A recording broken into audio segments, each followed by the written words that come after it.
السلام علیکم ناظرین، آپ دیکھ رہے ہیں زی ایچ نیوز. میں ہوں ظہیر احمد. ناظرین، مولانا طارق جمیل صاحب نے دعا کروائی عمران خان صاحب کی طرف جا کے، اور اس کے اوپر تھوڑی سی بات کرنی ہے کیونکہ طارق جمیل صاحب کے اوپر کافی تنقید بھی ہو رہی ہے. آپ کو پتہ ہے کہ کون سی پارٹی کر رہی ہوگی اور کون سے ان کے ہواری ہیں ایسے سو کالڈ جو ان کے ساتھ کچھ دانشور ہیں اور صحافی بنے ہوئے ہیں.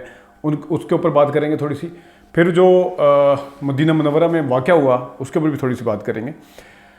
یہ جو طارق جمیل صاحب کی دعا ہے جو انہوں نے کروائی ہے جا کے، انہوں نے کسی کا نام نہیں لیا، لیکن کچھ لوگوں کو کافی تکلیف ہو رہی ہے. کچھ لوگ ان کو اداکاروں کا مولوی کہہ رہے ہیں، کچھ ان کو ہائی فائی جنٹری کا مولوی کہہ رہے ہیں، کچھ ان کی ذات کو لے کے ان کے اوپر حملے کرنے کی کوشش کر رہے ہیں.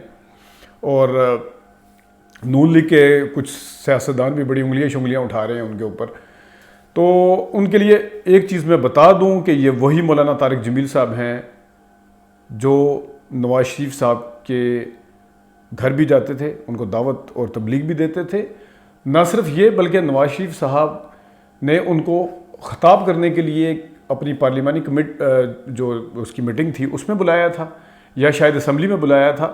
جاوید چودھری صاحب کا کالم ہے 0.1 میں، ان کے کالم جو ان کا آرٹیکل جو سٹارٹ ہوتا ہے وہ اسی طرح ہوتا ہے کہ سیدھے ہو جاؤ اس سے پہلے کہ وقت گزر جائے.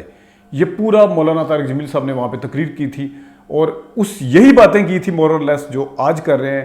لیکن اس ٹائم یہ باتیں کیونکہ پیپلز پارٹی کے خلاف لگ رہی ہوں گی، کیونکہ خود تو یہ جا کے پوچھیں ایک ان سے ابھی جو الزام لگا رہے ہیں کہ توہین رسالت کر دی ہے عمران خان نے، تو جا کے پوچھیں ان سے طاہر القادری صاحب سے. طاہر القادری صاحب کن کی پروڈکٹ ہیں؟ طاہر القادری کو اوپر لے کے آنے والے کون تھے؟ طاہر القادری صاحب کی مسجد میں جا کے باپ بیٹا اور دوسرا بیٹا کس طرح اپنے گھٹنوں میں سر دے کے نیچے سر جھکا کے وہ خطاب سن رہے ہوتے تھے. وہی طاہر القادری صاحب پھر فرماتے ہیں کہ ہمیں جناب انہوں نے عمرہ بھی کروایا اپنے، حالانکہ تکلیف تھی ان کو شہباز شریف صاحب کو اٹھا کے. پھر وہی طاہر القادری صاحب فرماتے ہیں کہ ایک دفعہ نواز شریف صاحب نے دعا، اب گاڈ نوز، اللہ جانتا ہے بہتر، لیکن انہوں نے طاہر القادری صاحب کی تقریر یہ ریکارڈ کے اوپر موجود ہے کہ انہوں نے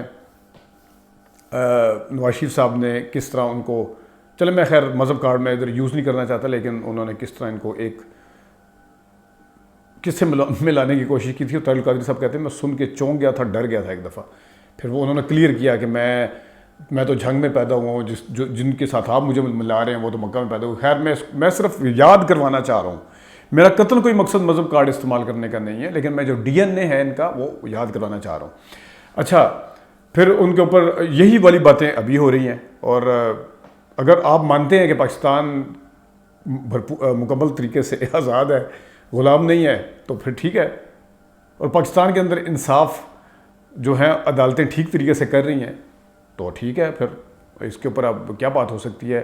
آپ کو کسی مولوی طارق جمیل کی بات کے اوپر یقین نہیں ہے تو جا کے وہ رینکنگ اٹھا کے دیکھ لیں، انٹرنیشنل رینکنگز اٹھا کے دیکھ لیں کہ پاکستان میں انصاف مہنگا کتنا ہے، لیکن اس کی رینکنگ نیچے کے لیول پہ کس جگہ پہ کھڑی ہوئی ہے. اور انصاف مہنگا ہونے کے باوجود انصاف ملتا نہیں ہے. کس طریقے سے آئے روز آپ پڑھتے ہیں کہ کس طریقے سے عام آدمی جو ہے وہ ان کی دوسری نسلیں آگے انصاف لینے کی کوشش کر رہی ہوتی ہیں، کس طریقے سے جو کچھ ہوتا ہے. تو اگر انہوں نے کوئی چیز غلط کی ہے بغیر کسی کا نام لیے تو پھر یہ آپ کے اوپر ہے، آپ اس کو جس طرف مرضی اٹھا لے جائیں. دوسری بات کرنی تھی مکہ مدینہ کے اندر جو آج واقعہ ہوا، بڑے لگے ہوئے ٹویٹر کے اوپر فاشسٹ رویہ. اور یہ جب موب ہوتا ہے، لوگ آتے ہیں تو اس کو پھر آپ اس طرح تول نہیں سکتے. جن لوگوں کے آپ ووٹ آپ کو بڑے عزیز ہیں، جن لوگوں کی اکثریت میجورٹیز اتھارٹی جو کہتے ہیں، جن لوگوں کو ڈیموکریسی بہت عزیز ہے، تو یہ بھی جو لوگ جب بولتے ہیں تو یہ بھی اسی ڈیموکریسی کا حصہ ہے. کوئی اس طرح کی بات کرتے ہیں یا اس طرح کا کرتے ہیں، ان کو فاشسٹ نہیں کہا جا سکتا.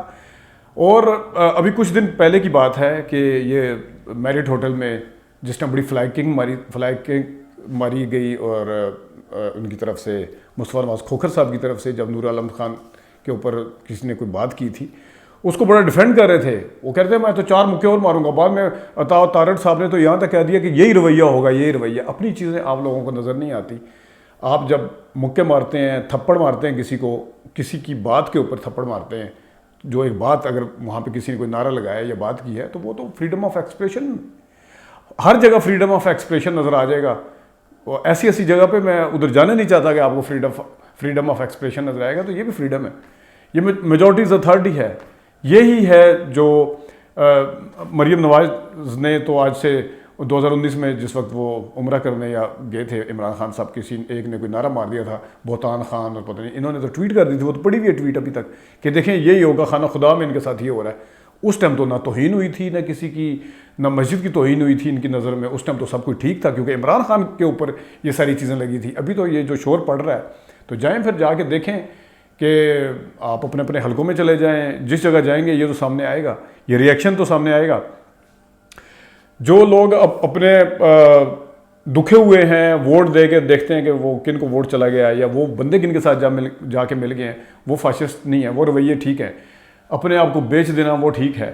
اور جو مطلب آئین کے اوپر, وہ بھی تو آئین کی شک ہے 63A, اس کے اوپر اگر کوئی فلور کراسنگ کرے تو وہ ٹھیک ہے. ان کو جو کچھ مرضی دندناتے ہوئے پھرنے دیا جائے, ان کو کچھ نہ کہا جائے, تو موب ہے. اور آج کل ایک اور چیز بڑی ہے کہ جو ہائی فائی لوگ ہیں وہ بیٹھ کے باتیں کر رہے ہوتے ہیں کہ پاکستان کس طرف جا رہا ہے, کیونکہ ان کے پاس دانے پورے ہیں, ان کے پاس سب کچھ ہے. ان کو خوف یہ ہے کہ یہ تو سارا کچھ ہمارے ہاتھ سے چھین نہ جائے. اس وجہ سے ان کی نظر میں عمران خان سے برا آدمی کوئی نہیں ہو سکتا, یا ایسا بندہ جو بھی اس سسٹم کو ٹھیک کر رہا ہوگا, جو اس کے سسٹم کے بینیفیشری ہیں, سب سے پہلے تنقید وہ شروع کرتے ہیں کہ یہ تو بہت عجیب طرف جا رہا ہے, یہ جا رہا ہے. کیونکہ ان کے پاس سب کچھ ہے. وہ اپنی پاور کے ذریعے انصاف بھی لے لیتے ہیں, وہ کچہریوں میں بھی چلے جاتے ہیں, وہ ہاسپٹل میں بھی VIP پروٹوکول لے لیتے ہیں. ان کے لیے تو کوئی مسئلہ نہیں ہے. ان کے لیے تو مسئلہ یہ ہے کہ جب یہ سسٹم چینج ہونے لگے گا, یہ VIP کلچر جب ختم ہونے لگے گا, پھر رہ کے وہ ہمیں تو عوام میں جا کے کھڑا ہونا پڑے گا. مسئلہ تو مجھے اور آپ, میرے اور آپ جیسے لوگوں کو ہے جن کا کوئی والی وائرس ہی نہیں ہے, جن کے بچے جو ہیں وہ اسی طرح بس اسکولوں میں پڑھ رہے ہیں, ہسپتال میں اسی طرح لائنوں میں لگ کے جا کے دوائیاں لے رہے ہیں, علاج معالجہ بھی ٹھیک نہیں ہو رہا. پولیس ایک رپورٹ درج کروانے کے لیے پولیس کے تھانوں کے پتہ نہیں کتنے چکر کاٹنے پڑتے ہیں. ان لوگوں کو مسئلہ نہیں ہے, ان کو تو نظر آئے گا اسی طرح کہ سسٹم پتہ نہیں کس طرف جا رہا ہے. بالکل نظر آئے گا. سسٹم کے جو بینیفیشری ہیں میرے سے آپ لکھوا لیں, ان کو ساری چیزیں یہی نظر آئیں گی. ناظرین, یہ کچھ بات کرنی تھی, ابھی تک کے لیے اتنی.